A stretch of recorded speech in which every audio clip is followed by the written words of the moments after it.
Good evening friends. तो आज हम लोग डेनिस ईस्ट इंडिया कंपनी के बारे में जानेंगे कि डेनिस ईस्ट इंडिया कंपनी से कौन कौन से क्वेश्चंस पूछे जा सकते हैं आपके एग्ज़ाम में। हमने कल ब्रिटिश ईस्ट इंडिया कंपनी को पढ़ा, आज आप लोग पढ़ेंगे क्या डेनिस ईस्ट इंडिया कंपनी। तो चलिए स्टार्ट करते हैं डेनिस ईस्ट इंडिया कंपनी के बारे में।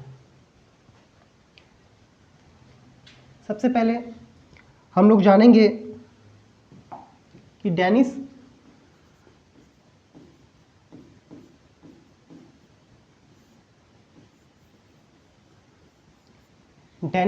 ईस्ट इंडिया कंपनी जो कहाँ से आई थी।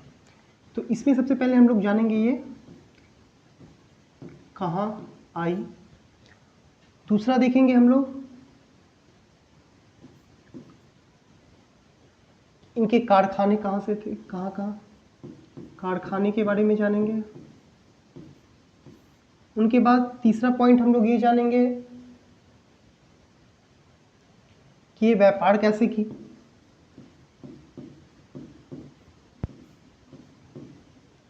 और लास्ट में ये कंपनी कब गई।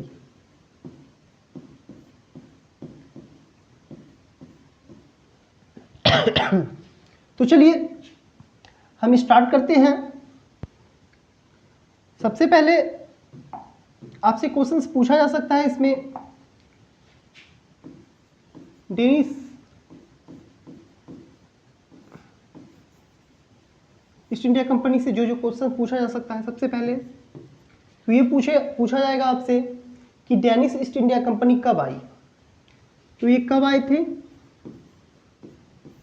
तो आपको याद रखना है कब, तो 1616 में।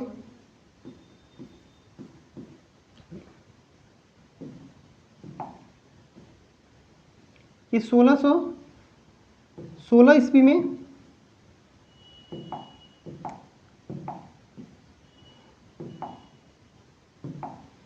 ये 1616 ईस्वी में भारत आती है और ये कंपनी डेनमार्क से आती है। कहाँ से आती है, तो डेनमार्क से।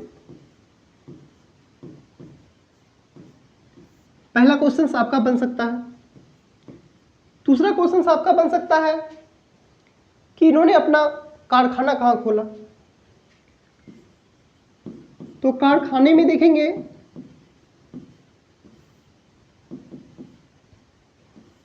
ये अपना प्रथम कारखाना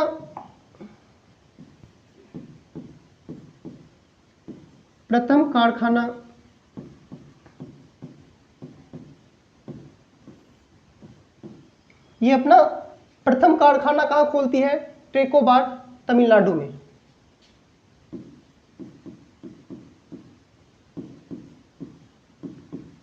ट्रेकोबार जो तमिलनाडु में पड़ता है।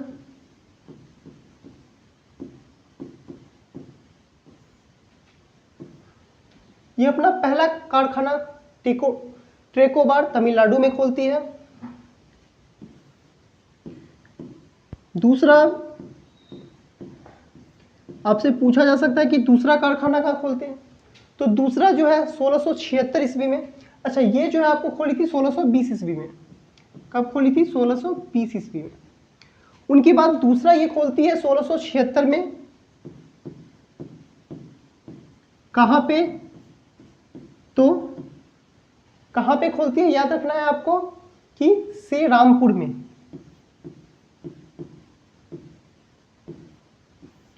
तो ये अपना दूसरा कारखाना से रामपुर में खोलती है। आपसे इनमें ये क्वेश्चंस बन सकता है। तीसरा नंबर आपका क्वेश्चंस ये बनेगा कि ये भारत से कब जाती है। और तो ये 1845 ईस्वी में 1845 से 1853 ईस्वी में ये जो भारत से व्यापार करती थी, तो भारतीय व्यापार ये ब्रिटिशों को बेच देती है। ये क्या करती है कि भारतीय व्यापार जो है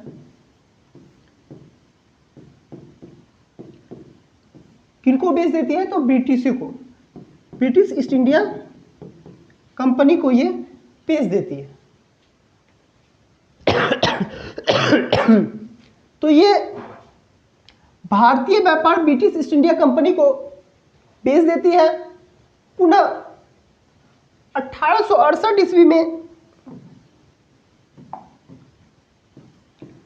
1868 ईस्वी में ये क्या करती है, तो इनका अंडमान निकोबार द्वीप समूह में जो बचा हुआ शेष था वो भी ब्रिटिशों को बेचकर भारत छोड़ के चली जाती है। तो लास्ट आपसे पूछा जा सकता है कि 1868 में ये क्या करती है, अंडमान और निकोबार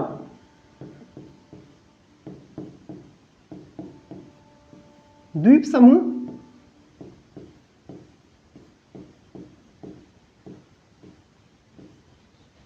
अंडमान निकोबार द्वीप समूह क्या करती है, ब्रिटिशों को बेच देती है।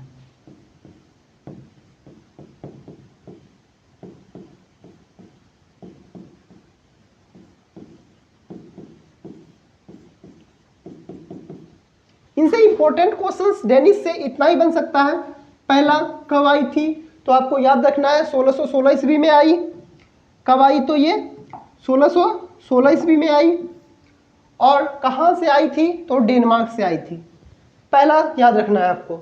दूसरा पूछेगा आपका कि डेनिस ईस्ट इंडिया कंपनी जब भारत आई तो अपना प्रथम कारखाना कहाँ खोली, तो उनका प्रथम कारखाना 1620 ईस्वी में ट्रेकोबार तमिलनाडु में खोला गया।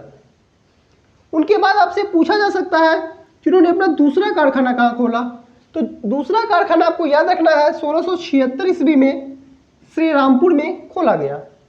उनके बाद ये क्या करती है, 1845 से 1853 ईस्वी के बीच ये भारतीय व्यापार जो ये भारत से व्यापार कर रही थी ब्रिटिश ईस्ट इंडिया कंपनी को बेच देती है। क्या करती है, बेच देती है।